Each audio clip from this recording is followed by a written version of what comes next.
Nunca fuiste al cine. Todas las noches, en el 88.7 de tu dial. This radio station will remain on the air day and night.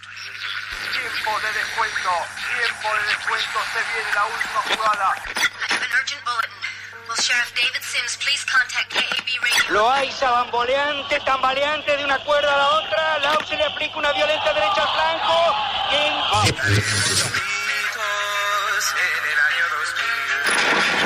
¿Cuál es su deseo para esta Navidad? Mi deseo es cambiar de radiodifusora.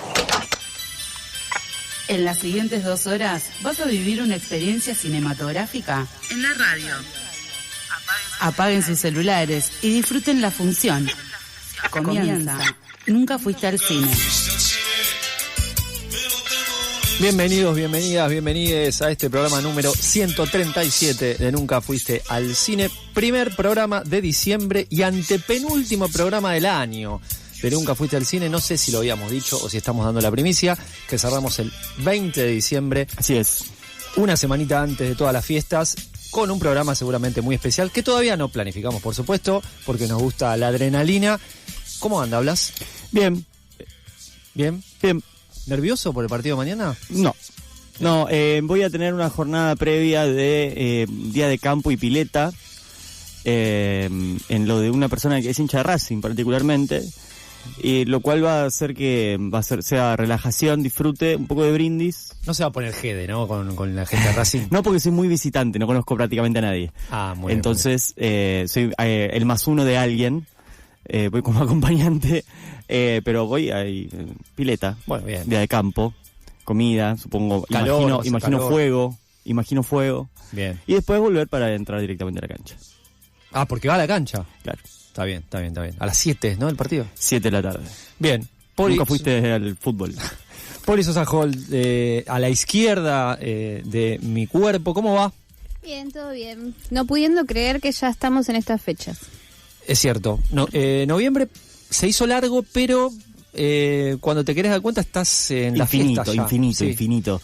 Siento que octubre pasó hace un montón de tiempo, en este mes gigante de, cierres y calor y un montón de cosas que ocurren. Festivales, ¿no? Festivales, de hecho vamos a hablar un poquitito de lo que nos quedó del Buenos Aires Rojo Sangre. La semana pasada estuvo Ale Tevez hablando del FISER, y también vamos a tener un especial hoy a las 3 de la tarde, que es sobre el Festival de Mar del Plata, el oficial, ¿sí? Porque hablamos de fuera de campo, pero no del de Mar del Plata demasiado. Va a venir Juan Francisco Gacitúa, marplatense y crítico de cine, que es el autor del newsletter Captura Recomendada, que lo recomendamos enfáticamente. Ahí hubo unos informes y unas crónicas muy interesantes sobre el Festival de Mar del Plata y sobre el fuera de campo. Ahora sacó uno nuevo sobre el FISER, en el que también estuvo. Previamente hubo largos análisis de Homo Argentum y de las coberturas de la película, previa a la película y posterior. Son muy interesantes sus newsletters. Vamos a hablar del festival oficial, pero también de todo lo demás, ¿no? De fuera de campo de nuevo, la relación con el festival, y también aprovechando que acaba de terminar el FISER, a ver qué está pasando ahí. Exactamente, y además en el Gomón en estos días se están pasando películas destacadas del Festival de Mar del Plata, así que acérquese. Y también se están pasando en la Sala Lugones, ¿sí? También películas destacadas de Sitges, que es un festival que tenemos mucho más lejos y que no es tan accesible, así que después vamos a estar charlando un poquito más de eso. Y también, en breve, si todo sale bien, vamos a estar charlando con Álvaro Urzitberea a propósito de una película. Difícil el apellido, y me va a salir muy mal y me va a dar mucha vergüenza cuando esté con Álvaro. Urzitberea. Bueno, preséntelo usted entonces. Preséntelo usted y después yo sigo conduciendo el programa. Decía, una película que se llama Norberto, que va a estar estrenándose el día jueves en salas y va a tener una función especial el otro jueves, ¿sí? Va a estar estrenándose el jueves 11, si no me equivoco, y va a tener una función especial la otra semana, el 16, en el Cine Gomont, así que vamos a estar charlando con Álvaro, que es productor de la película, sobre la película, pero también para que nos cuente un poquitito el mundo de la animación, porque es una película animada, en Argentina, cómo está, cómo se produce, si hay financiamiento exterior o es todo acá, así que quédese, sí, porque de aquí hasta las 4 de la tarde tenemos muchísimo muchísimo material para compartir con ustedes. Recuerde que nos puede escribir el 11 31 26 0887 o 88.7 como la tribu, y también a nuestras redes personales, a nuestras redes del programa, ¿sí? Nunca Fuiste Cine, en Instagram, nos puede encontrar en Twitter, también en YouTube, así que ahí tiene toda una gama de posibilidades para comunicarse con nosotros. Ya volvemos.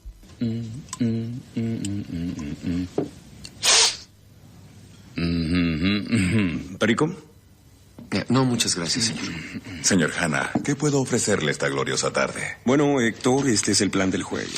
Tú vas a traernos 2 martinis. Sabes cómo me gusta, seco. Luego, precisamente 7 minutos y medio después, traerás 2 más. Y después 2 más cada 5 minutos hasta que uno de nosotros quede noqueado. Excelente estrategia, señor. Yo solo quiero agua por ahora. Gracias.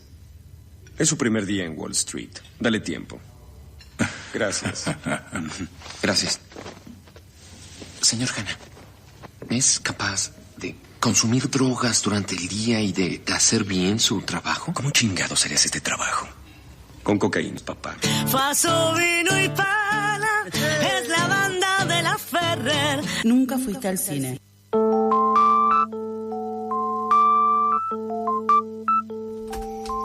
Como decíamos hace unos segundos nomás, el jueves que viene va a estrenarse en salas comerciales una película que se llama Norberto. Es una película animada acerca de un espía en una nación gris, burocrática, y bueno, tiene que de algún modo convertirse en héroe y salvar a Colorlandia, así se llama la tierra donde vive este peculiar personaje Norberto.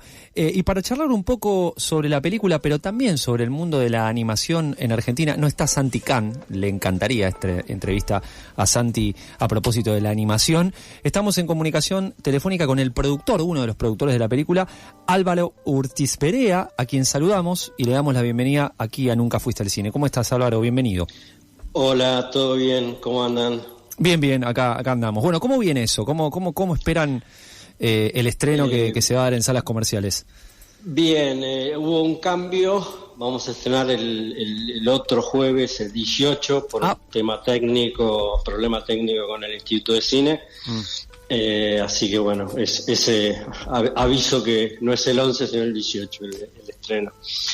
Y nada, estábamos preparando todo, pero bueno, nada, esas cosas que pasan, viste, con los temas burocráticos y no sé qué, tuvimos que cambiarla.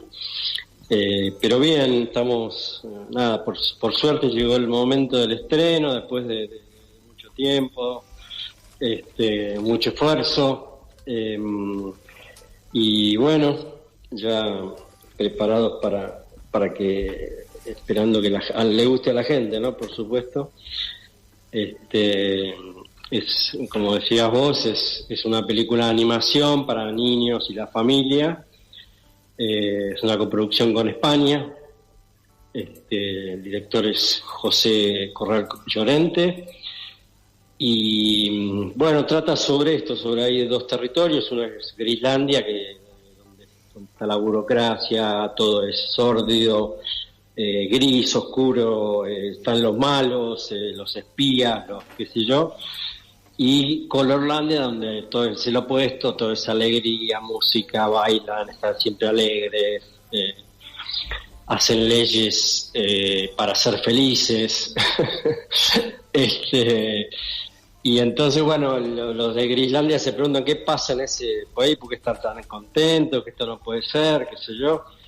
Y mandan un espía, que es Norberto, a ver qué pasa. Y bueno, Norberto va y conoce este otro mundo que no pensaba que lo único que había era Grislandia, y se da cuenta que no, que es distinto, y entonces empieza a empatizar con lo de Colorlandia, y etcétera. Ya no les cuento más porque si no... No, está bien. Álvaro, ¿cuándo empezaron la película? ¿Hace mucho tiempo? ¿Cuánto tardaron en terminarla? Sí, la película arranca como en el 2021. Nosotros nos sumamos en el 2022, o sea, empieza en España. Nosotros nos sumamos en el 2022. Y bueno, seguimos hasta mediados del 2024 y bueno, quedó solo una pequeña parte ahora nosotros para terminar acá en Argentina, cosas de Argentina, digamos, de las lo que se llama los materiales para la proyección y todo eso. Así que nada, bien, una película que se financió principalmente con todos los fondos españoles, de Canarias, de Madrid, de Tenerife, de Valencia, bueno. Y bueno, lamentablemente no tuvo el apoyo del Instituto de Cine, con lo cual nos dejó ahí medio colgados, porque nosotros habíamos empezado en el 22, en el 23 presentamos, pero nunca entró en comité, digamos. Y bueno, cuando vino las nuevas autoridades dijeron que no, que quedaba fuera, que no iban a recibir subsidio, con lo cual bueno, quedamos todo fue mucho más costoso, nos ayudaron los españoles, por suerte, qué sé yo, pero bueno, por suerte la pudimos terminar y nada, ya está estrenando, quedó muy bien, es una película muy linda, tiene una estética muy linda, contemporánea, de así, de lo que es Grislandia, es todo cuadrado y muy soviético, y Colorlandia es, bueno, todo esto, alegría, mucho color, viste, todo.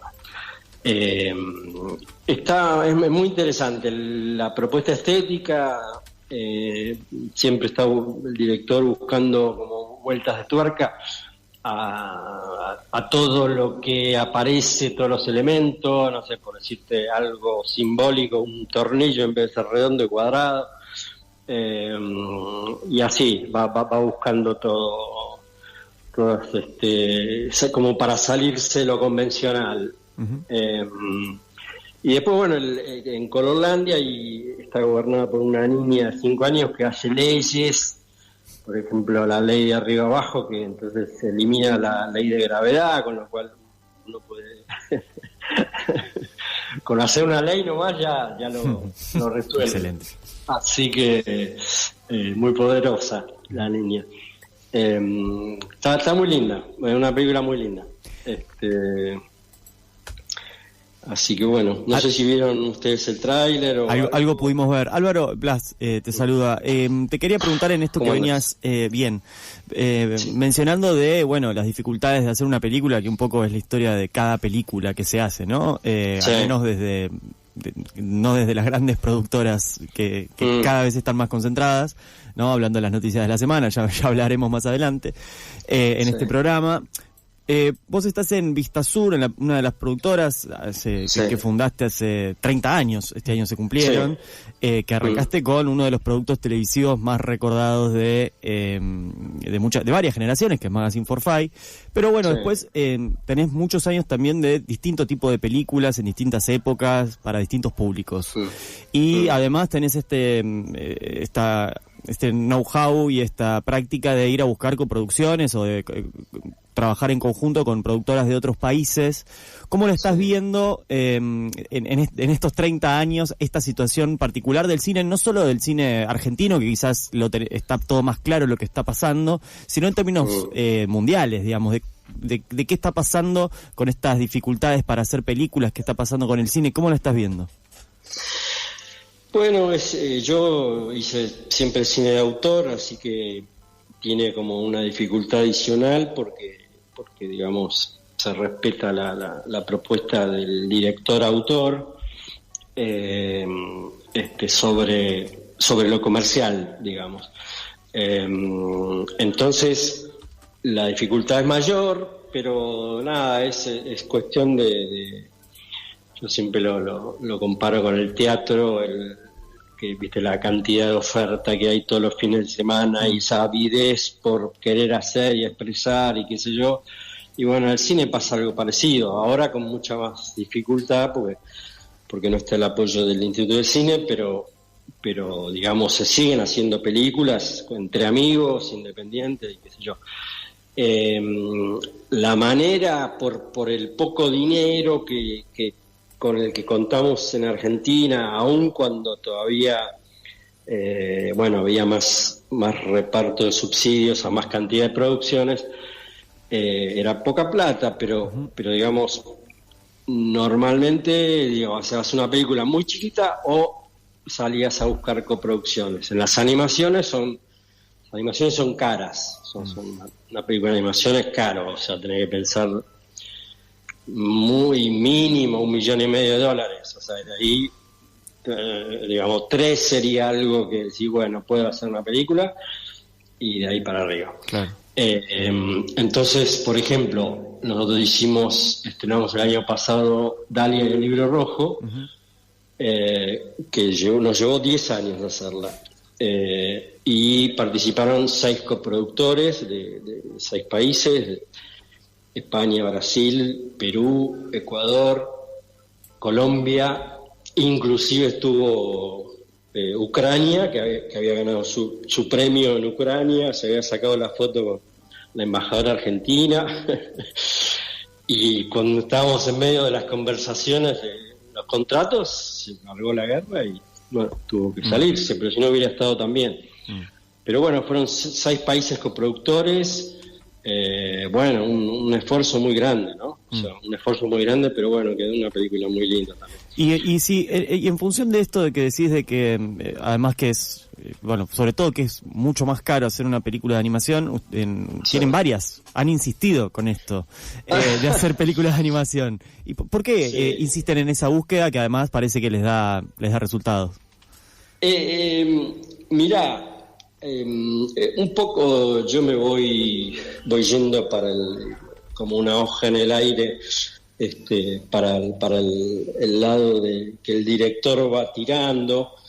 Y en el caso de las animaciones, David Bisbano, que es el director y autor de Dalia y el libro rojo, ya tenía en el 2005, me contactó para hacerla. Y en el medio se fueron haciendo distintas películas y cosas y qué sé yo, y entre ellas una película con Perú, con fondos peruanos principalmente, y del Instituto de Cine, que es Rodencia y el diente de la princesa. En ese caso, como eran fondos privados, fue más fácil. Claro. Te puedes decir, te ponen la plata. Distinto es si tenés que salir a hacer coproducciones, esperar los tiempos de cada país, de cada instituto, que a uno le llega, a tiempo, el otro a destiempo. Bueno, es complicado.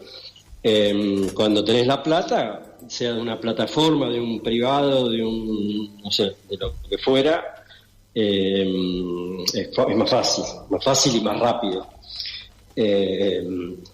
Entonces, eso, hicimos como una primera prueba. Yo nunca había hecho animación, entonces hicimos esto, surgió lo de Perú, hicimos Rodencia, que fue muy bien, se vendió en todo el mundo,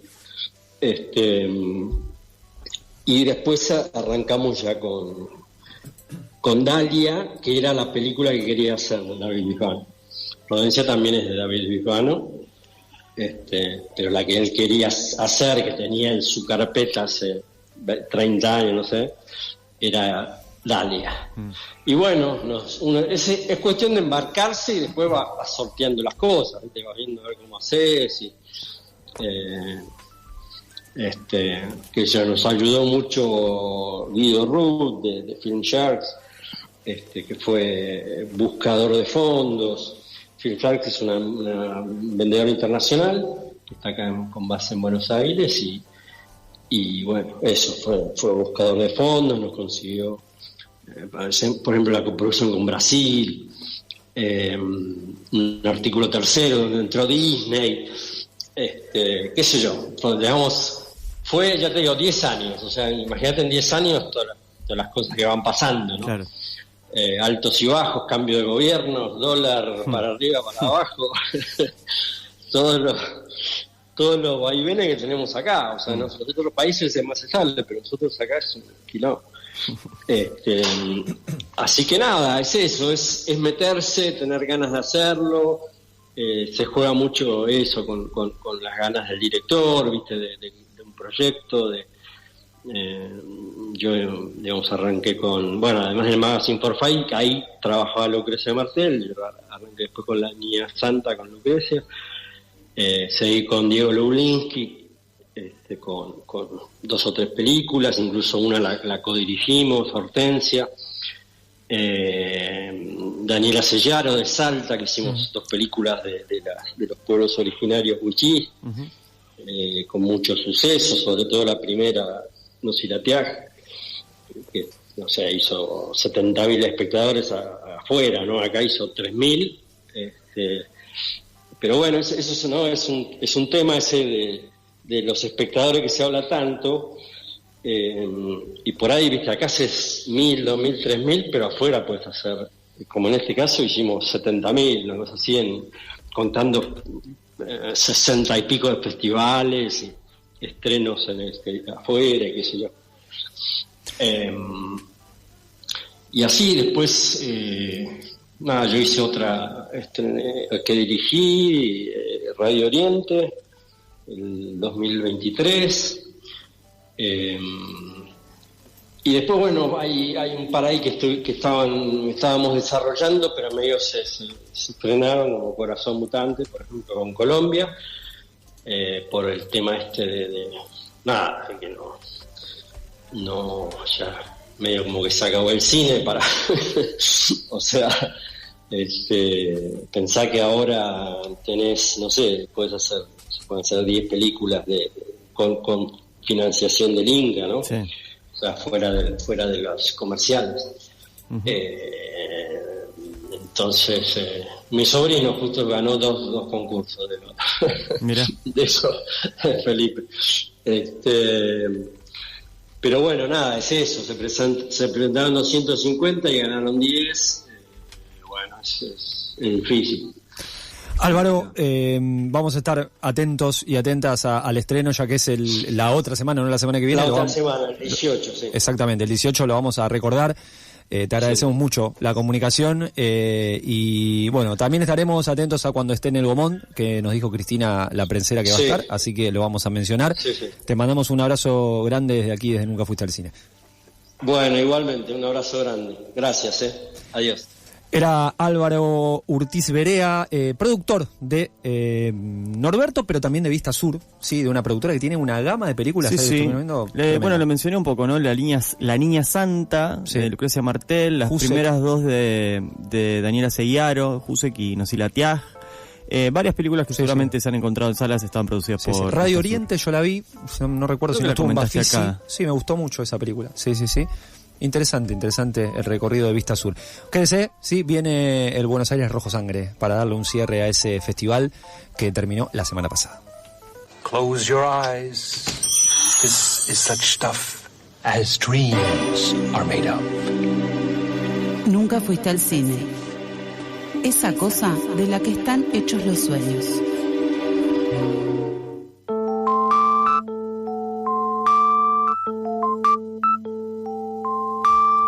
Seguimos en Nunca Fuiste al Cine, 35 minutos pasaron de las 2 de la tarde, nos llegan mensajes celebrando la entrevista con Álvaro Urtiz Berea, en reconocimiento a su impresionante trayectoria, desde Magazine for Fight hasta Norberto, esta película que se va a estrenar el 18 de diciembre, y por la musicalización, ¿sí? Porque sonó Camionero, que va a estar tocando en un montón de lugares. Vayan a sus redes, lo pueden ver gratis, lo pueden ver pagando más, lo pueden ver pagando menos, lo pueden ver con otras bandas, lo pueden ver solos. Vayan a verlo, porque después cuando no tengan lugar porque se agotan las entradas, el lunes van a estar acá, pero no pueden venir.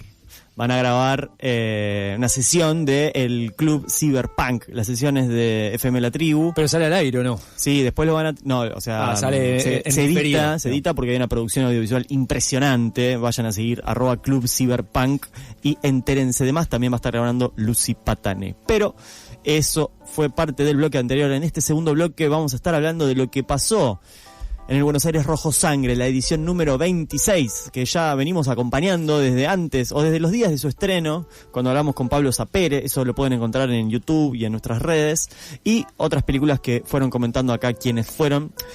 Y Por eso queríamos especialmente que esté Paula Sosa Holt aquí en el programa de hoy para que nos cuente un poco de su mirada del Bars. ¿Querés empezar? Sí, se me ocurrió armar unas categorías para poder armar y no tirar un bodoque de nombres de películas, así que se me ocurrió charlar también con Rodri, que pudo ir a ver algunas, y Agus también, hacer un top 3 Ajá. de las que más me gustaron. Bien. Mother of Lies, de la familia Addams, me pareció espectacular. Sobre todo también teniendo en cuenta de que la última película que habían hecho no me había fascinado.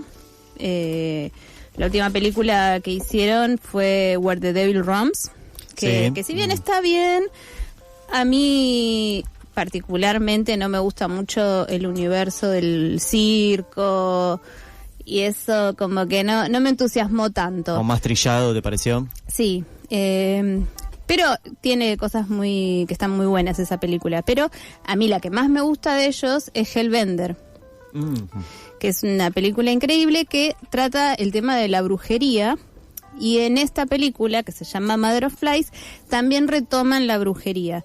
Parecería suceder en el mismo universo. Eso es muy interesante. Cuento un poquito, ya lo hablamos la otra vez, pero la familia Addams es una familia compuesta por 4 integrantes.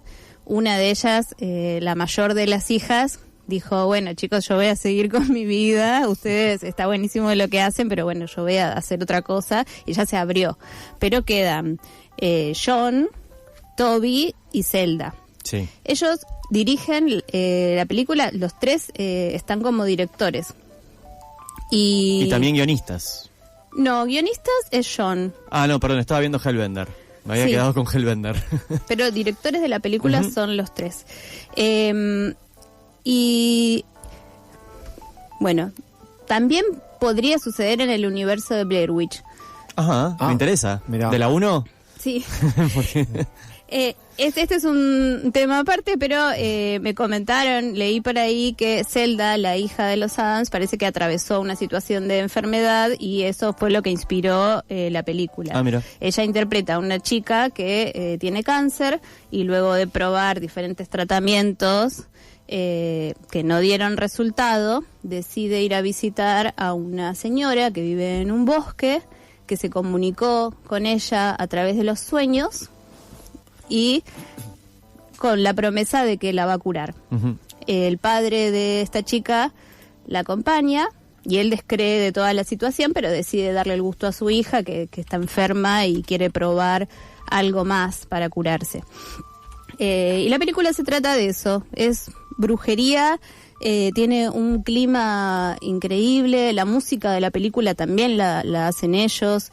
La recomiendo muchísimo, no creo que tenga estreno en salas, pero seguramente muy pronto se pueda conseguir. Habría que ver, no, sí, quizás si no llegó ya este año es difícil, pero bueno, ya tienen un nombre. Y la película anterior sí estuvo en salas, ¿o no? Se dio en el Bars. Ah, en el Bars solamente, ok. Alfa, de Julia Ducournau, a mí no... Mira, yo no tengo nada contra ella, pero su película anterior, Titán, no sé si es, creo que es la anterior inmediata, no me había gustado muy poco. Bueno, ella tiene eso. Sí, divide aguas, incluso Alfa dividía aguas. Yo encontré críticas como que le hacían pelota y otras que decían que era espectacular. Me parece, por lo que hablamos antes, que vos estás más cerca de este segundo grupo. Este es el top 2, sería. Sí. Claro.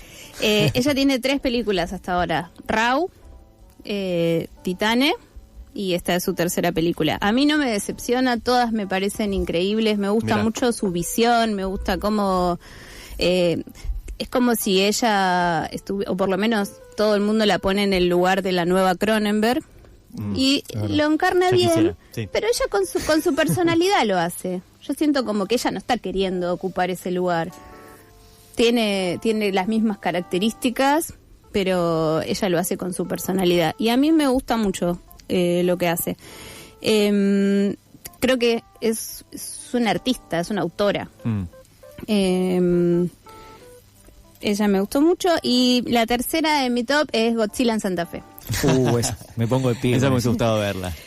Me pareció completamente diferente a lo que yo esperaba. Vos ves el póster y te imaginás que va a tener otra producción. Sí, es cierto. Y arranca con unos muñequitos al lado del río que los mueven unos palitos.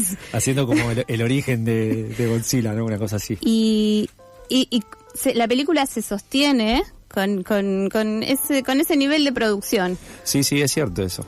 Porque te atrapa, digamos, ¿no? En ningún momento es recontra artesanal, pero en ningún momento no se puede decir que la película está mal hecha, porque cumple con las expectativas, digo, está bien. Después, bueno, sí, es hiper artesanal pero eso por otro lado también yo pensaba en un momento, no sé, Poli, que pensaste vos, pero que también da. Ahí en el Buenos Aires Rojo Sangre van muchos pibes y pibas que son mucho más jóvenes que nosotros y que están pensando tal vez en estudiar cine o en hacer cine. Pero se puede hacer cine con no tanta guita. Sobre todo en este contexto, exacto, ¿no? Exacto. Que prácticamente es la única manera de hacer cine en este momento. Sí, exactamente. Digo, y nada, seguramente se estrene Godzilla en Santa Fe. Yo creo que va a estar en alguna sala acá.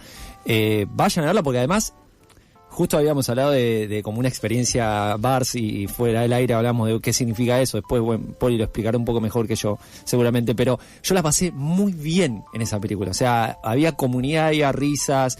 Después, bueno, cuando terminó apareció Estaba el mismo Godzilla. Dando vuelta. O sea, para mí fue uno de los mejores momentos del Buenos Aires. Espíritu Hora Cero. Perdón, Hora Cero de Mar del Plata. Sí, pero además al estar ahí los realizadores, como que era toda fue una fiesta, sí, hubo un espíritu un poco así, sí, muy bueno. No sé las otras funciones, por lo menos la que fui yo, la pasé bárbaro. Es una ópera prima, eso hay que destacarlo, de Alexander Duré, de Santa Fe. Me pareció muy divertida, como con muy bien utilizados los pocos recursos que tenía, y algo que, bueno, y ganó mejor montaje de cine argentino, y también quedó segunda en el premio del público. Mira, ¿cuál ganó el premio del público? La de Ponce, Frecuencia Kirlian. Mira. Frecuencia Kirlian es toda la serie animada, no, es una película, es un largometraje. Es una película que agrega la serie. O sea, se pasaba la serie igual. Sí, la pasaban entera. Se pasaba entera, pero esta es una película. Bien. Que mezcla animación y live action también. Mira vos. Pero volviendo a Godzilla en Santa Fe, me gustó algo que destaco, que es para todo público. No... me parece que es un humor que se puede compartir en familia, y también me gustó mucho que tiene una crítica social, un mensaje político, una postura, y eso me gustó mucho. Y también lo que decías vos, Rodri, que te dan ganas de hacer, como que decís, bueno, no tengo recursos, pero bueno, tengo ideas, y es muy fresca la película. Así que está en mi top. Bien, el top 3 entonces de Paula Sosa Holt, Mother of Flies de la familia Adams, Alpha de Julia Ducournau y Godzilla en Santa Fe de Alexander Duré. ¿Cómo sigue? Yo quería hablar de lo que decíamos con Rodri, la experiencia Bars. Ahí va. La experiencia Bars para mí tiene que ver con una función que sea divertida, que sea muy manija, que sea sobre todo también interactiva, que escuches los ruiditos de las cervezas abriéndose, y todo eso. Y también tiene que ver con el cine. Yo creo que un elemento importante es el Festival Rojo Sangre, es el festival de terror fantástico y bizarro. A mí el término bizarro per se no me convoca, porque no es que algo para mí que sea bizarro es bueno, de por sí me interesa. Claro. Pero cada uno. Hay público para todo. Claro. Bastardos Radiactivos del Apocalipsis Mutante es una película de Germán Magariños que me parece que esa función cumple con las características de lo que sería una función Bars. Cuento un poquito. Germán Magariños pertenece a una productora que se llama Gorevisión. Yo no había visto ninguna película de esta productora, pero antes de ir a esta función vi un documental que se llama El Sistema Gorevisión, que si googlean lo pueden encontrar para ver gratis, por ahí se tienen que hacer una cuentita en algún lado, pero es muy fácil de acceder. Y es un documental que hizo el director del Apego. No sé si vieron El Apego. Javier Diment. Sí. Al director del apego le dieron un presupuesto para que hiciera un documental y él decidió darle parte de ese presupuesto a los chicos de Gorevisión para que hicieran una película con un poquito más de presupuesto de lo que suelen tener en sus películas. Entonces, él filmó mientras ellos hacían Los Bonaerenses, que es la película que hicieron los de Gorevisión. Él filmó el proceso de cómo filmaron esa película. Y es muy bueno porque te pone en contexto de quiénes son los chicos que hacen Gorevisión, desde cuándo vienen trabajando, cuál es su visión, y la verdad me pareció muy muy muy bueno, lo recomiendo. Eso hizo que me pusiera un poco en situación. Después vi Los Bonaerenses y también es un cine que es muy difícil de recomendar. Es cierto, es una buena definición esa. Son ultra independientes y ultra incorrectos también. Sí, el estilo, bueno, no la vi esa peli que vos estás comentando, pero se me viene a la cabeza Maricio Mozo, por ejemplo. Mucho más. Más mucho que más, eso, ¿no? Sí. Pero esa ya es... Mucho más gráfico, mucho más explícito, mucho más border. Por eso es difícil de recomendar, pero lo recomiendo. ¿Se puede encontrar en otro lugar que no sea el Buenos Aires Rojo Sangre, acá en Argentina, sacando internet, ¿no? Y hace un mes más o menos ellos hicieron una función en un cineclub y esta misma película que estrenaron en el Bars la habían dado ahí. Si vos seguís el Instagram de ellos y estás atento a las novedades, podés verlas. Igual yo creo que esa función no debe haber sido la fiesta que fue la fiesta en el Bars. Claro. Bien, ¿cómo se llamaba esta última de Magariños? Bastardos radioactivos del apocalipsis mutante. Bien, para graficar la experiencia Bars, podemos encontrar ahí algunas imágenes. Sí, yo recomiendo que busquen el documental y que se pongan un poquito en contexto y que el año que viene, si sacan una película nueva, vayan a ser parte de esa fiesta. Excelente.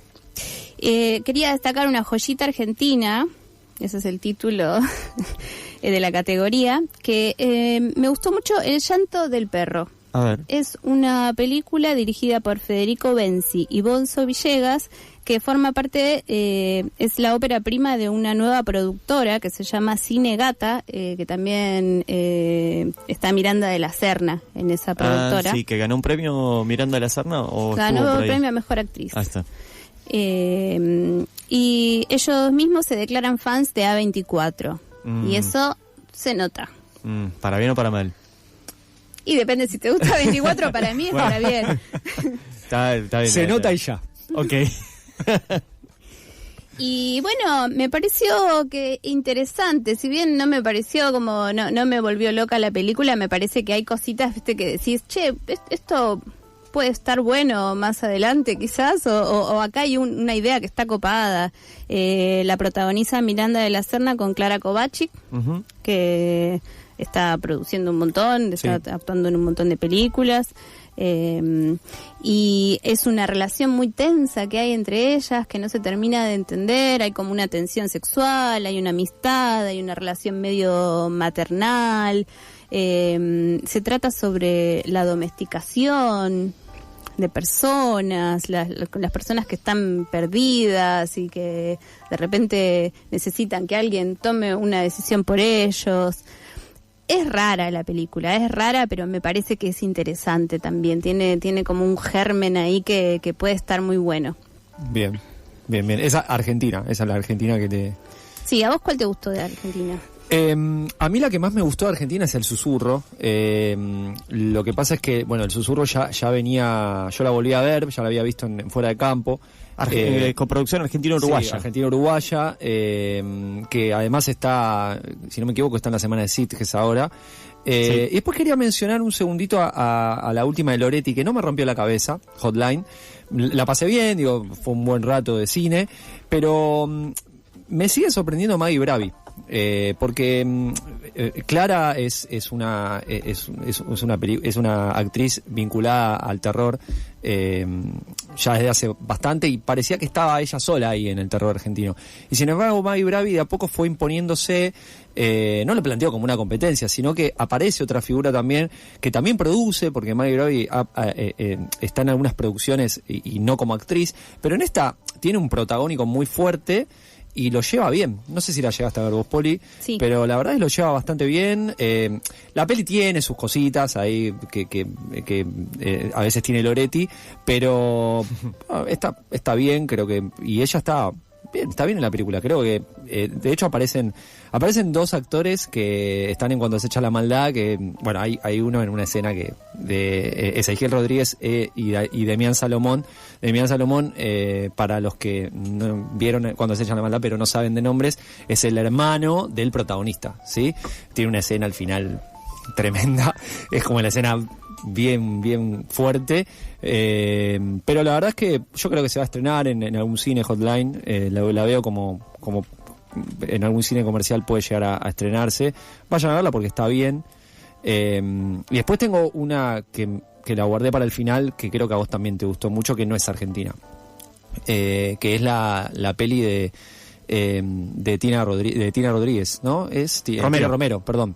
Queens of the Dead. Fui con un poco de miedo por ese la hija de George Romero, claro. Fui con un poco de miedo por este prejuicio que a veces tengo de, bueno, no será una nepo baby. O sea, es una nepo baby, pero me sorprendió. Está muy bien la película. Sí, a mí, bueno, esa la puse en la categoría la más divertida. Porque yo fui también con expectativas, porque dije, wow, ¿qué tiene para decir la hija de Romero? Y encima tomando la temática zombies. Claro. Y hay muchos guiños al cine de su padre, lo cual me pareció divertido, pero con el ingrediente de la comedia, que por cierto a mí me gusta muchísimo la comedia, pero soy un poquito exquisita y me encantó, me sorprendió. Mirá, sí. Me parece que también me recordó mucho a Shaun of the Dead. Sí, es un poco fácil la conexión, ¿no? Porque zombies y comedia, lo primero que se te ocurre es Shaun of the Dead, pero el hecho de que se trate de unas drag queens que se quedan encerradas en un bolichito, el encierro y los zombies me llevan directo a Shaun of the Dead. También Agus la vio. Gus, Rancini también está en la mesa. Claro, vos la viste con Paula, es verdad. Yo la vi y me gustó mucho la película, me gustó todo el color que tiene, que a diferencia de las películas del padre que eran un poco más, no eran tan cálidas así, esta mucho fucsia, turquesa, todo. Y también me gustó que tiene esa queja social, como esa crítica, desde una forma más graciosa, pero la tiene, como que lo siguió un poco al papá. Y hay una aparición de Tom Savini. Sí, está bien que la mencionaste, porque no, está muy bien, porque es maravillosa esa aparición.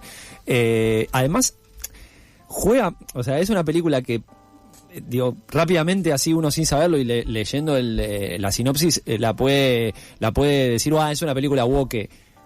Juega mucho con eso, o sea, se hace chistes sobre eso, y esa parte es la que a mí más me gusta, o sea, que hace chistes sobre dentro de la comunidad, se hace chistes sobre algunos feminismos radicales, o sea, me parece que es una película muy piola, y a mí por lo menos fue de lo que más me gustó de Buenos Aires Rojo Sangre. Después, bueno, estuvo hablamos la semana pasada del Día de la Bestia, pero bueno, es una película que ya cumplió 30 años, pero Queens of the Dead para mí es un muy buen inicio de la hija de George, de Tina.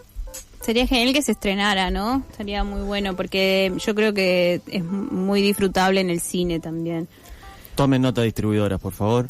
Bien, ¿quedó algo más de Bars antes de irnos? Me sorprendió No dejes a los niños solos, y quiero aprovechar para decir que esta es una de las películas que se dan en la semana de Sitges. Ajá. Y hoy se va a poder dar, se la van a poder ver en la Lugones. Ajá.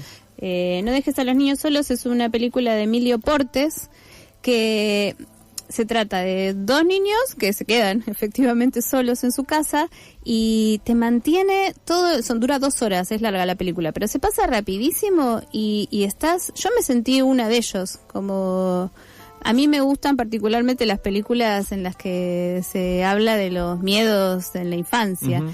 Y todo lo que pensás que no va a pasar, pasa. Y la verdad es muy muy buena y va al límite. Eso me gustó. Sí. Rodrigo. No, es decir, aprovechen estas oportunidades de ir a ver estas películas, porque me hizo acordar a La mesita del comedor, que fue buenísima, y después no se consiguió casi nunca acá. O sea, que aprovechen y vayan a ver esas proyecciones, porque después no las encontrás. Y es gratis. Y tomen nota de este completísimo informe del Buenos Aires Rojo Sangre por Paula Sosa Holt, acompañado por Rodrigo Ferreira y por Agus Rancini, que estuvieron yendo a las salas del Multiplex, acompañando una vez más a su festival favorito. Nos vamos con un poco de música a la tanda. Ya está Juan Francisco Gacitúa en los estudios de FM La Tribu para conversar de los festivales que hubo en Mar del Plata, en Entre Ríos, del fuera de campo, de lo que está pasando en el cine argentino y algunas cosas más.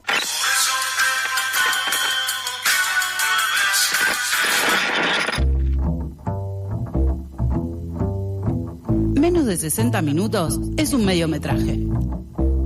Arranca la segunda hora de Nunca Fuiste al Cine. Tercera temporada.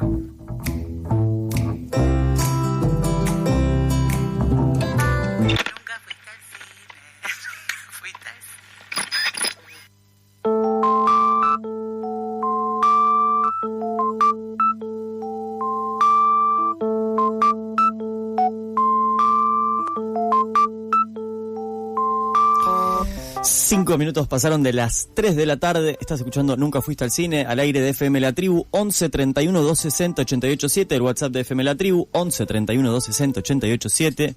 La temperatura en la ciudad de Buenos Aires es alta, no sé, no tengo ni idea cuándo es, pero hace calor.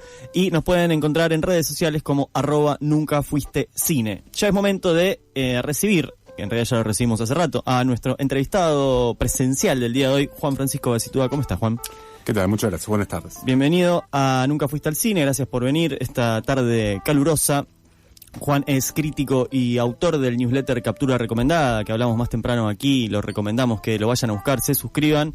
Es también coconductor del podcast Los Jóvenes Viejos, que tiene un par de años ya sin capítulos nuevos, pero puede aparecer uno en cualquier momento. No tiene un par de años. ¿Meses? Sí. ¿Cuándo fue el último? Que yo ya tenga que decir, no tiene un par de años, son meses, es muy sintomático de la frecuencia con la que lo estamos haciendo. Bueno, bien, aparece cada tanto el podcast que hace con Juan Pablo Martínez, Los Jóvenes Viejos. Bien, en las últimas ediciones de Captura Recomendada, Juan estuvo haciendo unos extensos análisis en la previa, en el durante y en el después de lo que fue esa convivencia en Mar del Plata del Festival de Cine, del Festival Internacional y del Fuera de Campo, esta muestra, este encuentro, esta acción política en defensa del cine argentino de la que hemos hablado aquí. Pero en principio queríamos preguntarte por el festival, justamente, que ahora en convivencia con el Fuera de Campo uno se refería como el festival oficial. Porque mucho hablamos aquí de, bueno, además del desguace del Inca, del Instituto de Cine, y de la caída de subsidios y de fondos y un montón de cosas que hablamos aquí reiteradas veces, no tuvimos tiempo de hacer foco en la realidad del Festival de Mar del Plata, en cómo se materializa esa sensación de que se está viniendo abajo muy fuertemente a partir del cambio de dirección del instituto y de sus autoridades artísticas en el festival, luego que se vayan los programadores anteriores, etcétera, etcétera. En ese sentido te queríamos preguntar cómo lo estás viendo, cómo se ve en el Festival de Mar del Plata. Vos no solamente fuiste a este o al del año pasado, sino que 3 años sos marplatense de nacimiento. Sí. Bien, entonces tenés muchos... Tengo acento todavía. Tiene tonada marplatense, se siente el mar cuando habla. ¿Cómo lo estás viendo? ¿Cómo se ve ese estado actual del Festival de Mar del Plata? El año pasado yo fui a muy pocas funciones de esa edición del festival y en este yo no fui a muchas más. La cuestión y lo que terminó evidenciando un poco lo que se podía ver o lo que se podía sentir era que los mismos responsables del festival salieron un poco como a airear ciertas angustias al respecto. Trapitos al sol. Definitivamente, sí. Sobre el acompañamiento o falta de por parte del público, sobre la repercusión que tuvieron ciertas líneas artísticas que quisieron instaurar desde esta edición, porque además siendo la primera edición que era como plena de parte de ellos, de esta gestión que no tuvo como el ensimismamiento con la anterior. Claro, porque la anterior la habían nombrado a las autoridades muy sobre la hora. Digamos que fue como mitad de preparación o mitad de trabajo todavía de la gestión Conde / Lima, por decirlo de alguna forma, y mitad de la nueva. Pero si uno de los codirectores artísticos del festival sale al aire en un medio diciendo, la verdad, es una lástima que la gente no nos haya acompañado en ciertas ideas, es una lástima que el municipio no nos haya acompañado en ciertas cuestiones, o que los empresarios locales no nos hayan acompañado con ciertas propuestas e ideas, es muy ya evidente y es como innegable ya en ese sentido que simplemente me parece que están probando el mayor cambio de perfil que haya tenido el festival en mucho tiempo, y que bueno, son decisiones muy ambiciosas que debieron haber tenido tal vez un acompañamiento desde el presupuesto y desde la logística que hubiese tenido que ser mucho mayor como para que mostrar efectos positivos en la primera edición de un festival ya con ese cambio de perfil. ¿Vos ves esa diferencia, por ejemplo, quizás no del año anterior, pero sí de, no sé, incluso de la gestión anterior, que ya el festival se veía con ciertas dificultades presupuestarias, sobre todo, que el festival, desde adentro lo que decían es como estamos haciendo medio a pulmón un montón de cosas y gente laburando por poca plata o sin cobrar. ¿Ves una diferencia en, digamos, términos de difusión que hubo, no sé, en el festival del 2022 y el festival que hubo, o de 2023, o el festival que hubo en los últimos 2 años, para entender por qué no hubo un acompañamiento a estas últimas 2 ediciones? Los problemas presupuestarios, Mar del Plata los viene arrastrando desde hace varias ediciones, eso es palpable, es notorio, no es una cuestión de tener un secreto de insider ni nada. La cuestión es que había algo en Mar del Plata que funcionaba casi automáticamente porque ya tenía una especie de público objetivo que estaba muy afianzado, y la gente podía más o menos esperarse qué era lo que se iba a encontrar en cuanto a la programación y las actividades si iba al Festival de Mar del Plata. Y eso cambió drásticamente. Claro. Me parece que lo que pasó en el medio fue el hecho de que esos problemas estructurales siguen, no se pudieron solucionar demasiado, pero hubo un cambio de público objetivo, un cambio de propuesta, y entonces es como bastante lógico que esas cosas no puedan encontrarse después. Hay una cuestión que fue medio desconcertante al final cuando Gabriel Lerman, uno de los codirectores artísticos, sale a hablar a los medios. Carlos Pirovano sale a hablar a los medios del festival y de cómo había sido o cómo había salido según él. Bernardo Martín, que es un funcionario municipal, también sale a contestar, y entonces fue medio desconcertante eso, porque uno pensaba con mucha lógica que lo que se iba a aplicar con Mar del Plata era un poco como la mecánica cínica que un poco se ve con Cinear, que es como la cosa de decir, y lo tengo que desmantelar, mirá si no funciona. ¿Ves que no está funcionando? Claro. Que es como que ignora que en el medio hay una parte en la cual el instituto tendría que hacer que funcionara. Claro. Sí, es la lógica del vaciamiento para cerrar o privatizar cualquier tipo de cosa que se mueva. Exactamente. Y cuando después uno ve esos lamentos ventilados, es como que uno piensa, o sea, realmente querían que esto funcionara, y realmente pensaron, por ejemplo, que la gente iba a acompañar una nueva sección de series o de pilotos de series o de primeros episodios, no sé cuán específico tengo que ser con eso, pero que la gente iba a pagar una entrada de cine para ir a ver un episodio de una serie que tal vez iba a poder ver 2 semanas después en su casa. Claro. Y es como que, yo creo que todos los lamentos o los reclamos que había sobre el Festival de Mar del Plata venían de un lado como más existencial o de la pertenencia a un espacio que se estaba como distorsionando mucho y que eran como, ¿cómo van a pasar series y qué sé yo? Lo que después terminó pasando también era que había un problema de implementación de eso, o de aplicación, o de cómo eso iba realmente a funcionar o no. Y que ahí uno dice, ¿por qué la gente va a pagar una entrada plena de festival a 7.500 pesos? Claro. Para ir a ver eso. Y ahí es como que uno dice, ¿qué pensaban realmente que iba a pasar con esas cuestiones? Claro. ¿Qué pensaban que iba a pasar o cuál pensaban que iba a ser la respuesta de la gente trayendo más o menos estrellas? Fue muy loco escuchar, hacía mucho que no pasaba que un director artístico del festival ventilara tanto los problemas que hubo, por ejemplo, de gestión, de logística, de presupuesto para poder traer invitados al festival. Con nombre y apellido. Con nombre y apellido, mencionando a la producción del festival, diciendo, yo le dije a la producción del festival, no quiero dar nombres, decía Gabriel Lerman, pero no, esto fue una oportunidad perdida. esto lo puede, digo, hay una radio local, hay una radio marplatense que se llama Brisas, que de repente empezó a meter un titular tras otro porque fue a entrevistar a la gente correcta, y hay como toda una semana de Radio Brisas que es una lección de cobertura de festivales. Para que aprendas, América. Claro, bueno, América Media Partner del festival, y que eso, digamos, no terminó resultando como en una especie de exposición tanto más grande. Era raro también ver durante la programación vespertina de América a Luis Ventura con un mobilero, digo. Se notó un poco que habían intentado cosas. Sí. Y era muy loco también escuchar de las reflexiones de Gabriel Lerman que las cosas de las cuales quedaron más orgullosos eran las cosas que uno decía como, sí, estás haciendo algo que ya se venía haciendo.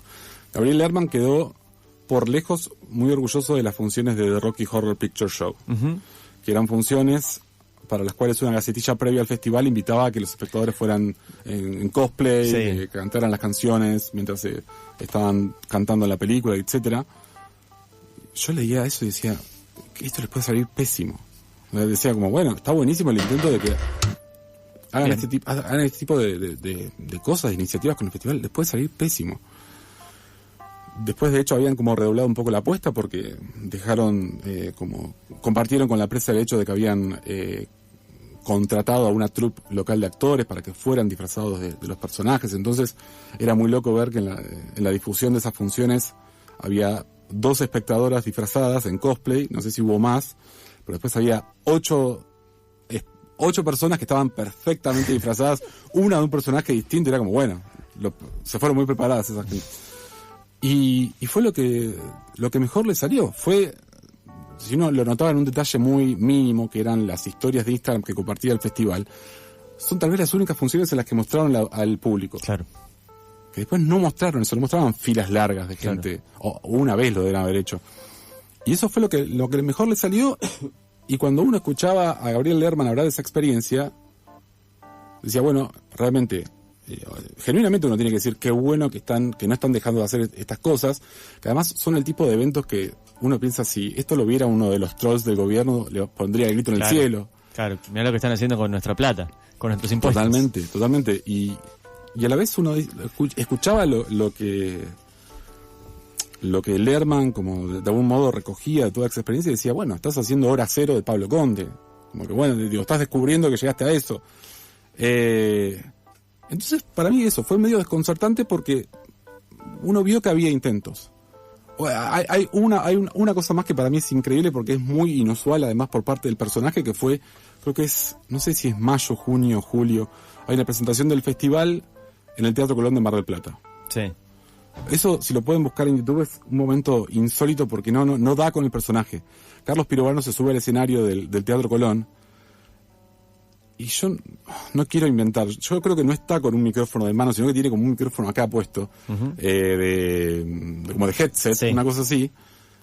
Y pareciera que es Tim Cook presentando el nuevo iPhone, porque realmente está hablando como realmente con una proyección positiva y como con una imaginación. Una charla TED estaba dando. Sí, de lo que él quería que fuera el Festival de Mar del Plata. Y él lo ilustra como con imágenes muy concretas. Y dice, nosotros estábamos pensando, por ejemplo, que todos los taxis en Mar del Plata tengan en el vidrio un sticker del festival. Que los comercios tengan un sticker del festival en las vidrieras. Estábamos hablando acá con Bernardo Martín, que queremos que los restaurantes tengan individuales de papel con imágenes de las películas. Y realmente digo, ahí había había no solo una imagen muy concreta de lo que querían que fuera. Digo, él dice, nosotros no queremos que el festival sea de Mar del Plata, nosotros queremos que el festival sea Mar del Plata. Y creo que junta las manos así, como para la gente que no está viendo esto, como juntando las yemas de todos los dedos, como queriendo hablar de sinergia o algo. Y después realmente el conflicto muy breve que se arma esa semana de declaraciones entre el festival y el municipio, que era una cosa inédita realmente de ver, de presenciar, es también como un signo de cómo está la política ahora, de que hay cosas que antes no se decían y ahora se ventilan libremente.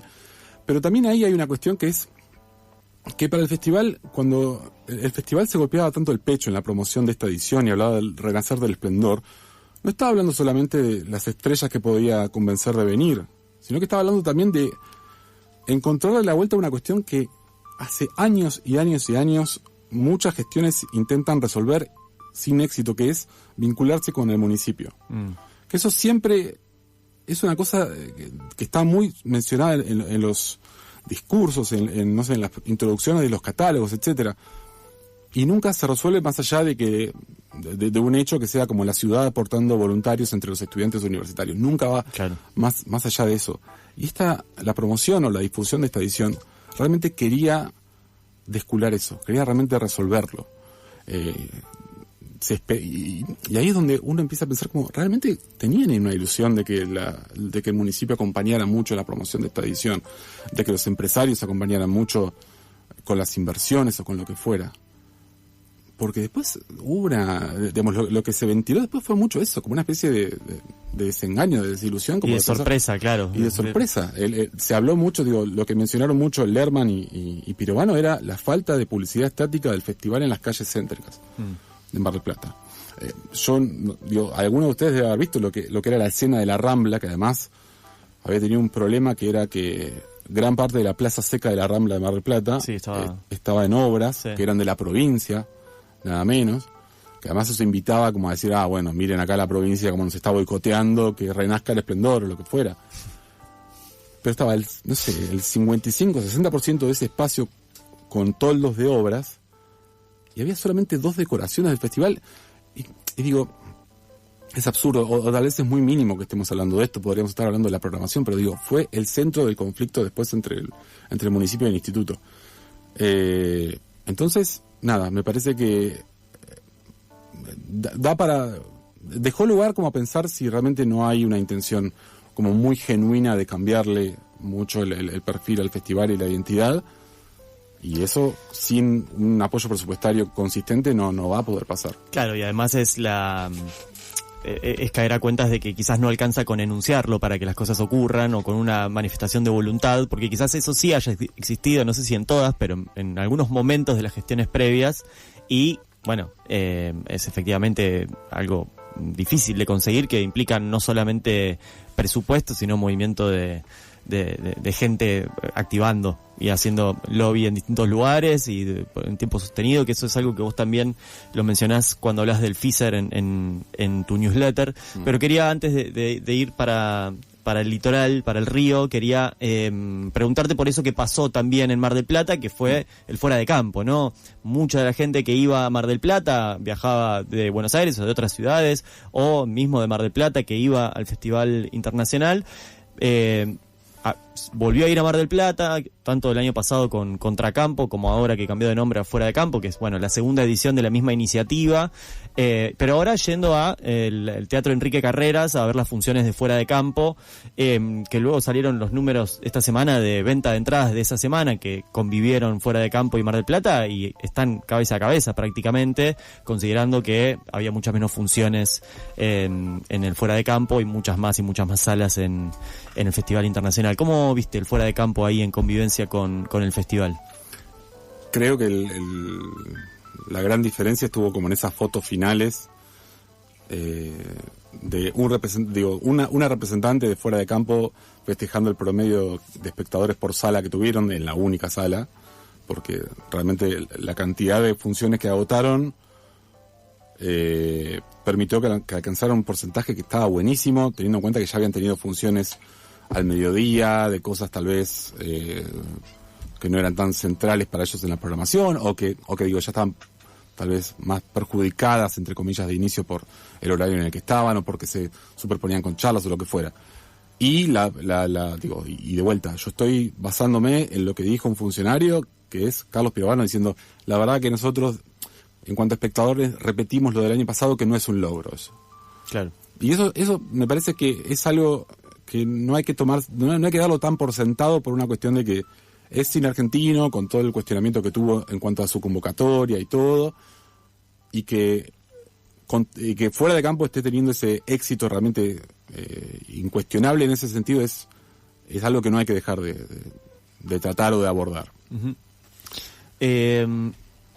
Y hay como una tercera vía, que parece ser como un festival internacional más joven, el Festival Internacional de Cine de Entre Ríos, que es un festival oficial también, es un festival hecho por el Instituto Provincial, Instituto de Cine de Entre Ríos, con fondos provinciales, que ahí está Maximiliano Schonfeld, que estuvo aquí el año pasado también hablando del FISER.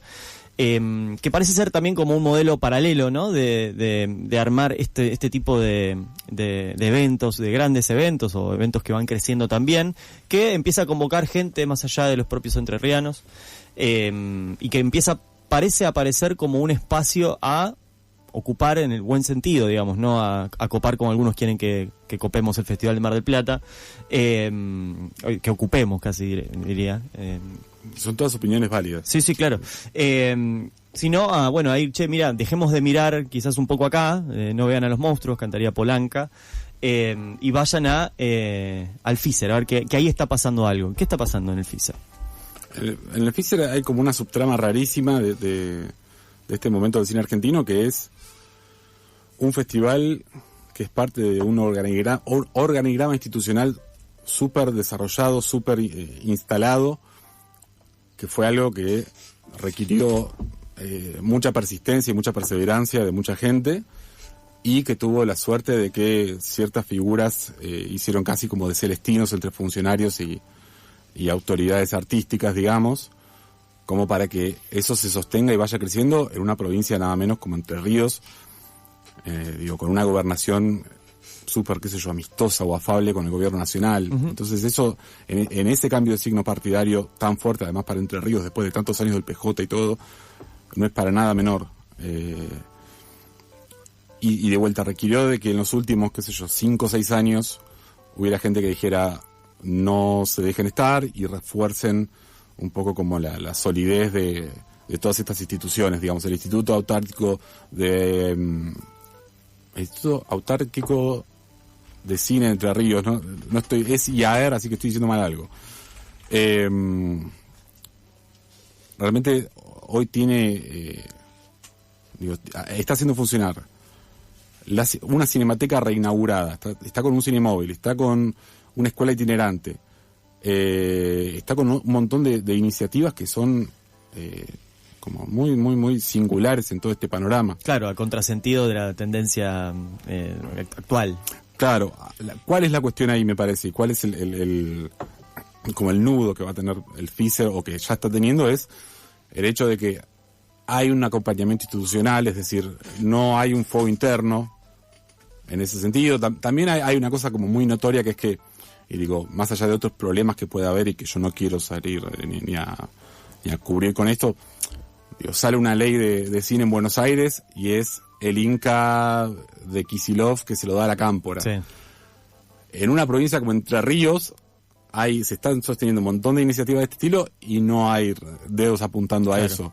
Lo cual para mí yo no sé si es como parte de una especie de manera de ver las cosas, o mediático, lo que sea, pero también me parece que hay como mucho mérito, como decir, listo, aseguremos estos lugares, convenzamos a los funcionarios de que esto está yendo bien, de que los puede acompañar.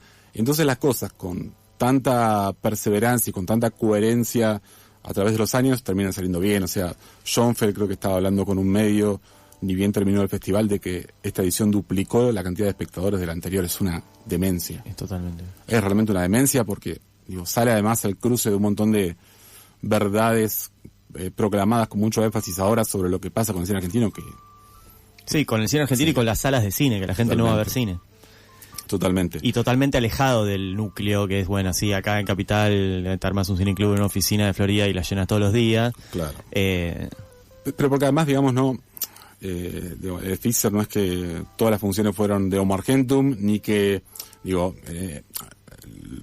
el director del FISER, que es Eduardo Crespo, el director de IAER, el presidente de IAER, que es Maximiliano Schonfeld, son figuras realmente reconocidas, pero no son, no sé si son los Darín y los Franchella y los Cifrón de Entre Ríos. Son gente muy reconocida por lo que logró y por lo que está logrando su cine, pero no sé si son esas figuras masivas. Y están haciendo un festival que está funcionando concretamente, no hay vuelta que encontrarle a eso.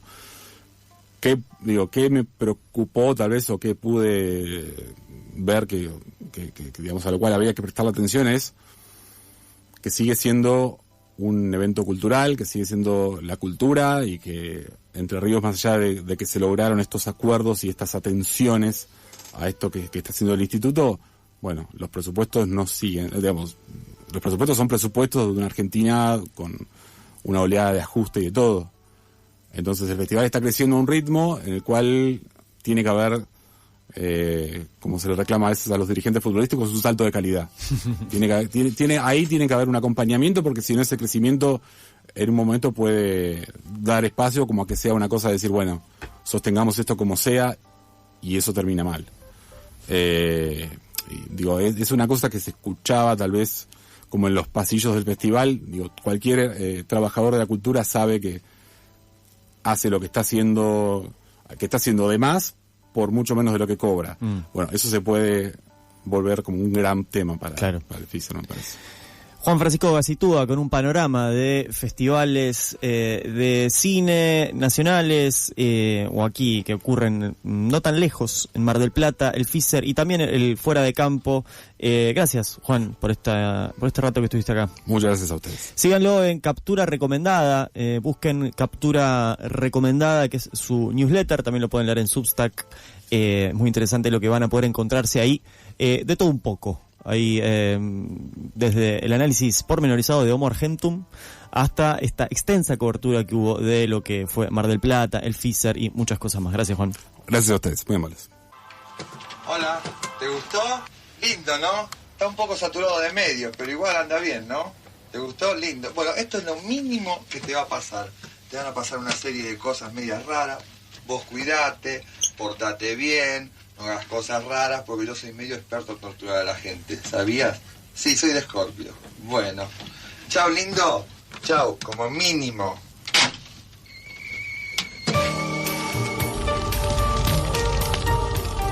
¿Nunca fuiste al cine? También se ve. Búscanos en YouTube y ponele cara a los mejores momentos del programa.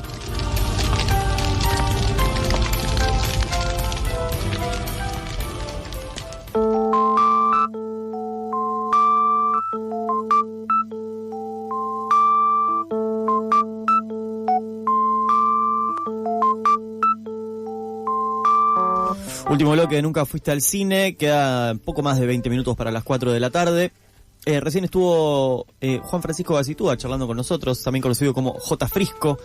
Lo pueden seguir en Twitter, eso no lo dijimos, pero es un gran tuitero también, relacionado a temas de cine, y tiene data. Así que síganlo ahí, síganlo también en su newsletter, y luego vayan a nuestro canal de YouTube, que va a estar subida la entrevista ahí también. Nos quedó algo relacionado al Buenos Aires Rojo Sangre, pero no es exactamente una película, pero es algo que tiene mucho cine adentro, y es esta pequeña pieza que tiene Paula Sosa Holt en sus manos, que tiene ilustraciones, tiene mucho color, tiene texto, manuscrito, y que próximamente será algo más. ¿Qué tenés entre tus manos, Poli?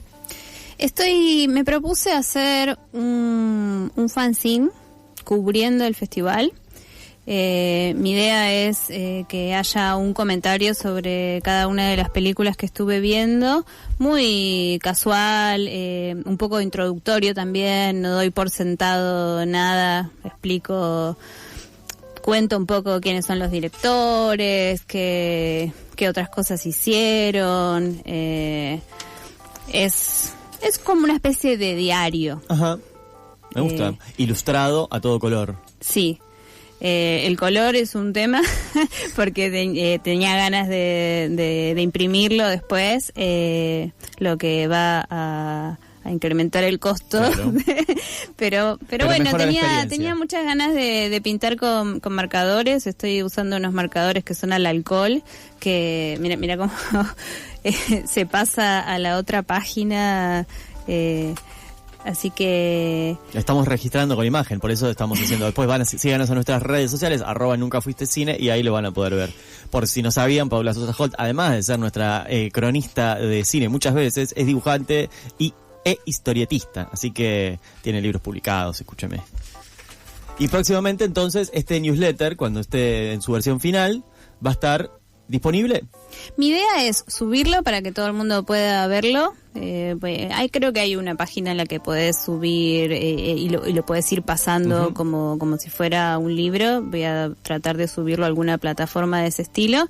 Y también hacer algunas copias impresas por si alguien lo quiere tener impreso, algún fanático del papel por ahí quiere tenerlo impreso. ¿Algún Barça, algún seguidor del Barça, algún fan del Barça seguramente va a interesarle esta información que le estás dando? Así que te siguen en tus redes, Poli, para enterarse de más. Paula Sosa Holt. Perfecto, @Paula Sosa Holt, HOLT, la van a poder encontrar ahí.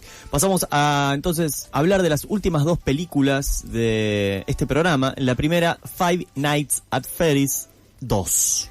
Así es. Agus Rancini la vio y comenta lo siguiente. Habías visto la primera, obviamente. Vi la primera, que de hecho la charlamos acá, pero en el 2023. Claro. Ya pasó un tiempito. ¿Cuántos años tiene este programa, Sí. Y bueno, está protagonizada por los mismos actores. Uno es Josh Hutcherson, que es el de los Juegos del Hambre, Pita. Ajá. Que para mí está muy bien en esta película, la sostiene él más que nada.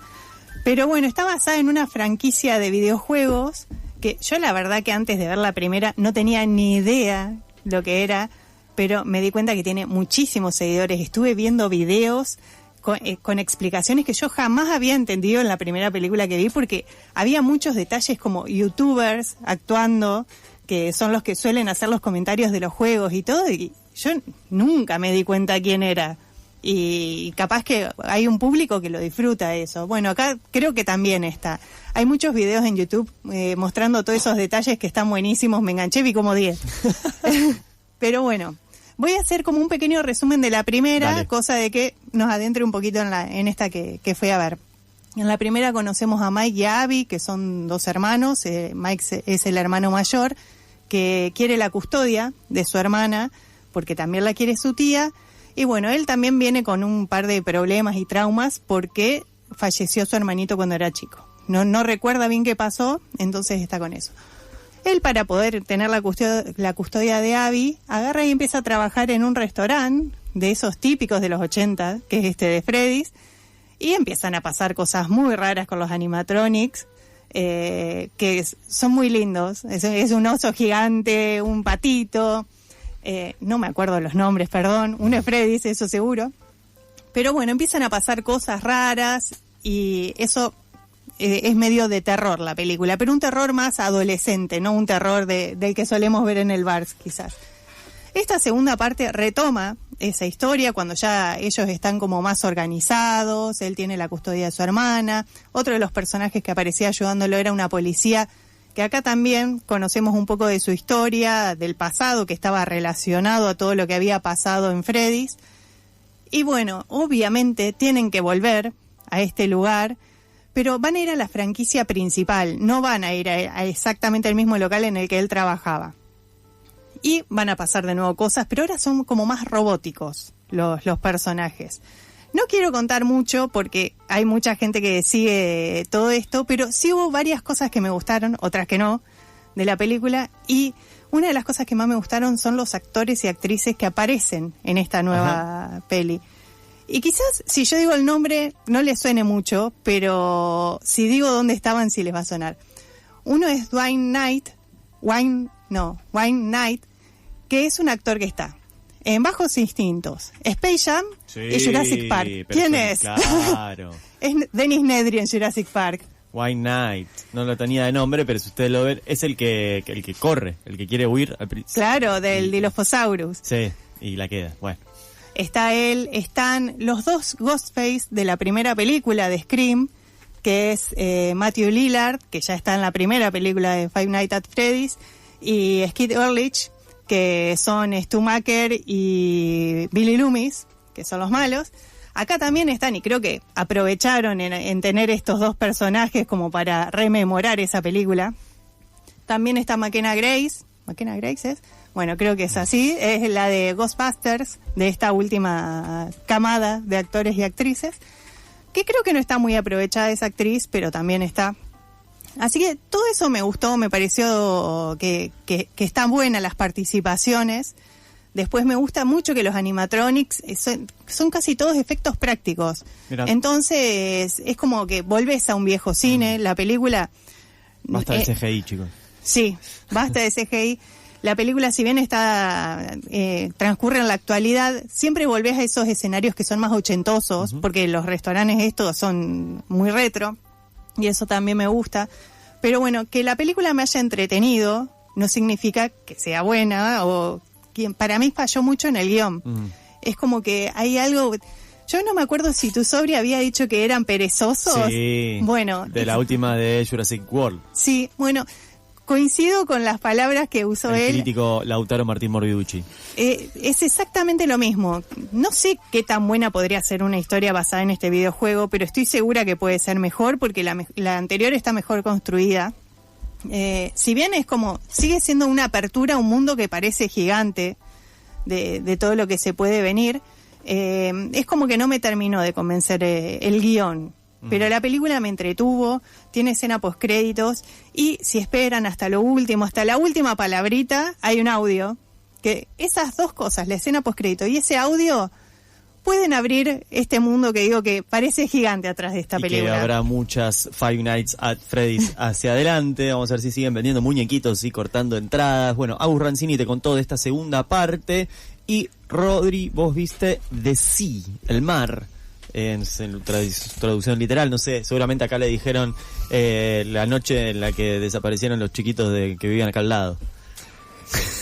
No, porque no es una película de terror. Ah, ok.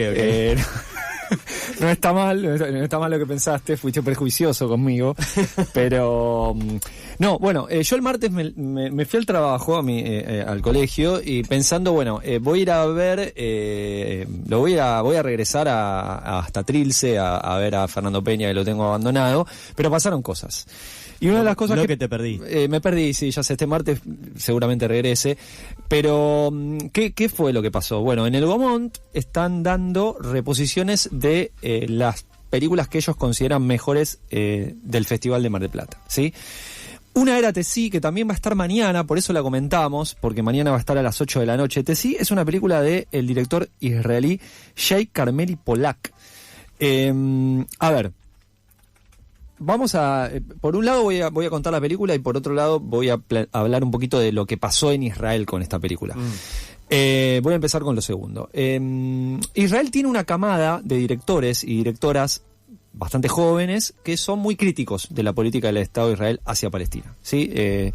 Y después de lo que pasó en octubre del año pasado con Hamas, ser crítico en Israel de lo que viene haciendo hace muchísimos años Israel en Palestina es mucho más complejo que antes. Sí, es más difícil, el apoyo hacia Netanyahu es bastante grande en la sociedad israelí y aumentó luego de lo que pasó con Hamas. Entonces, cualquier película que aparezca que sea mínimamente crítica o del ejército israelí o de la sociedad israelí o de la situación que está sucediendo en Palestina, no es tomada con simpatía por muchos adeptos al gobierno y por el gobierno mismo.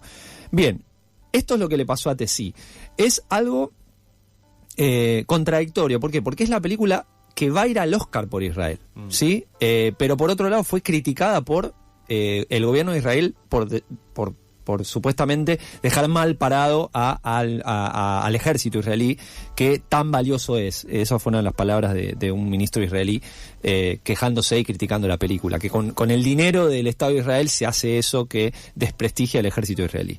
Bien, esa película llegó al Festival de Mar del Plata, llegó en un contexto muy particular de un gobierno nacional que junto con Estados Unidos son casi los únicos en el mundo con un apoyo sin ningún tipo de crítica y total al Estado de Israel. Y llegó en un festival que además tuvo... Una comitiva... exactamente, una comitiva israelí. Estuvo dentro de esa filmografía israelí que vino aquí a Argentina. Y de hecho estaba Lerman presentándola, como la presentó en Mar del Plata.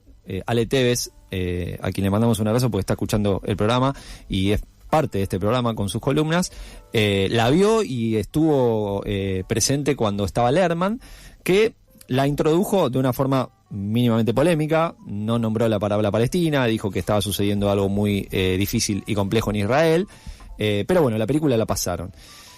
Yendo a la película, bien, es una película muy dura, pero sobre todo hacia el final, porque en el medio está planteado de tal manera que uno la puede ver con tranquilidad y sin pasarla mal.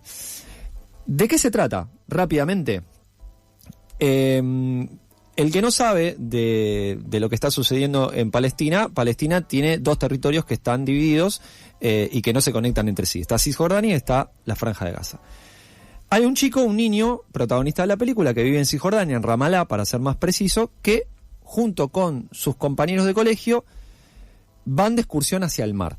¿Sí? Para ir al mar tiene que ir a Israel. No hay otra alternativa.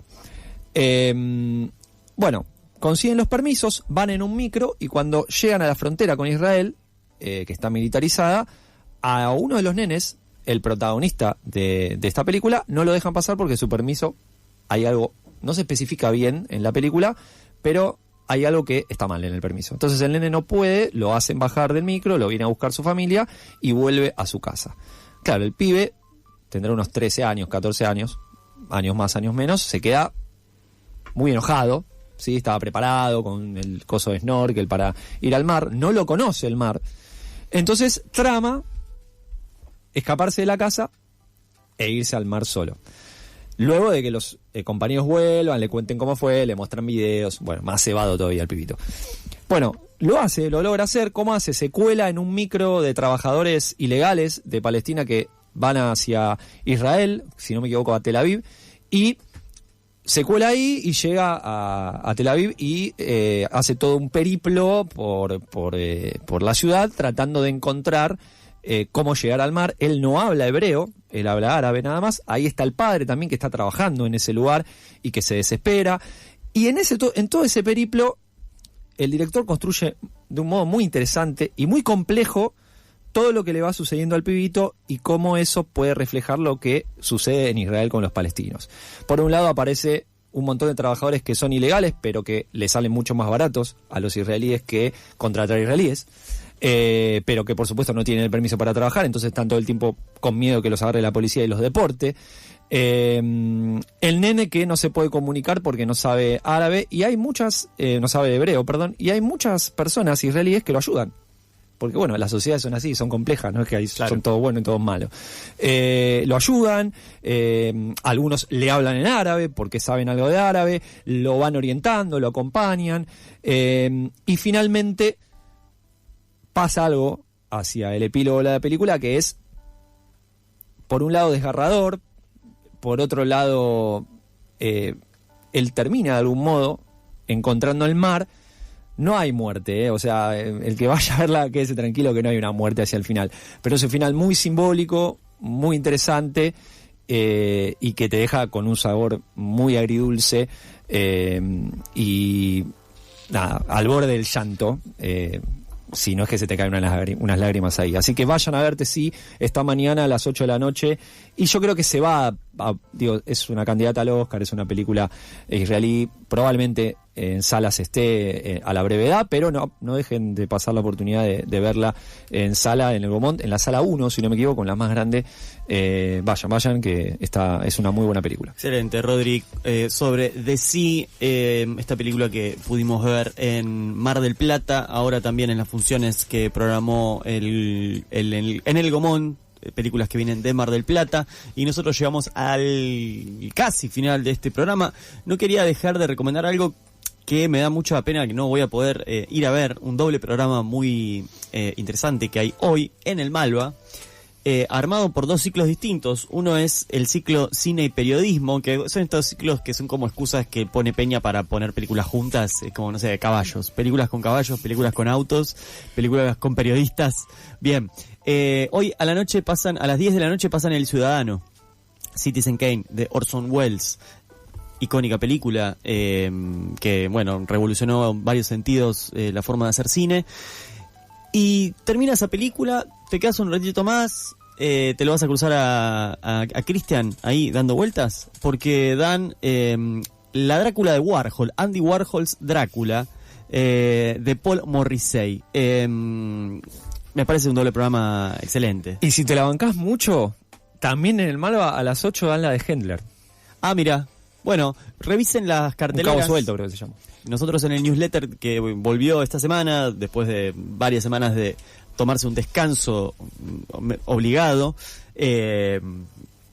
Comentamos un poco la cartelera, saben, todos los meses cambia la cartelera, pueden entrar ahí al sitio del Malva, al sitio de la Sala Lugones y ver qué se programan estos ciclos. Hay algunas películas que también, ¿no? Esto siempre que decimos, hay algunas películas que solamente vas a poder ver si vas al cine o en un día y en un horario. Algunos tienen algunas formas de llegar a películas que no se consiguen, merced de la internet y la piratería que celebramos aquí. Pero hay otras que incluso de esa manera es difícil de conseguir, y para quienes no tienen el know-how de cómo hacerlo, aprovechen estos ciclos también, revisen las carteleras, revisen lo que hay más allá de los grandes estrenos, de los grandes tanques, que ya tampoco hay mucho, vamos a decir. Está medio de capa caída y eso se ve un poco en la merma, en la afluencia de gente yendo al cine. Es uno de los 2 peores noviembres de los últimos 10 años, sin contar el 2020. Cayó bastante la venta de entradas, eso es noticia de la semana, como por ejemplo también que Netflix compró Warner, y eso supongo que la próxima columna de Santi Khan, Premisas Falsas, va a estar dedicado a eso. Hay que ver qué pasa con Avatar. Se viene Avatar. Ah, es verdad, va a ser, ¿no es el estreno de esta semana o de la semana 18. que viene? El 18. Ah, bien, quedan un par de semanas todavía. La segunda de esta nueva, de este nuevo impulso creativo, pero es la tercera de Avatar. Pero bueno, creo que queda una más todavía. ¿Alguien tiene el dato de eso? No lo sé. Creo sí, que ni Cameron lo debe saber, pero bueno. Esto ha sido Nunca Fuiste al Cine. Pablo